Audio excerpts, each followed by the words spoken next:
Tamaa ya kukatishwa tamaa ni mbaya. Inakurudisha pabaya.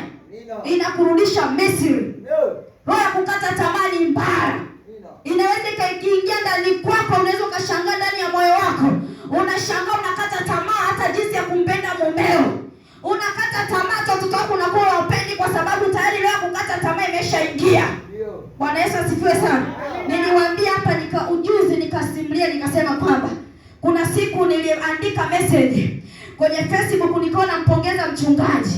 Namwambia mume wangu, hakika kazi yako ni njema. Mungu aendelee kukuinua.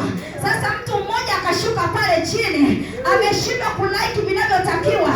Ana like vitu vya kunikatisha tamaa. Sasa nikajiuliza ya kwamba anataka nisimsifie mume wangu, nimsifie nani? Ninamsifia mume wangu kwa sababu ndio nilisimama naye kwa sababu nikalaleki hapo. Ni lazima nimsifie mume wangu. Ni lazima mume wangu anisifie mke wake. Ni lazima niwasifie watoto wangu.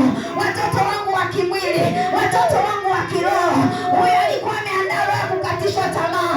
Nikamwambia wewe, mimi bado mume wangu nitamsifia kwa sababu ndio ninaishi naye.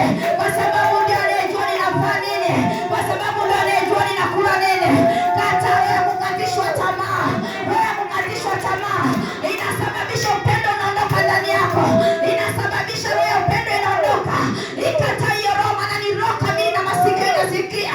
Na jioni ya leo ninaiamuru iwe ni kaskazini, mashariki, magharibi na kusini. Ninasambaza moto wa Roho Mtakatifu kwenye hiyo nao.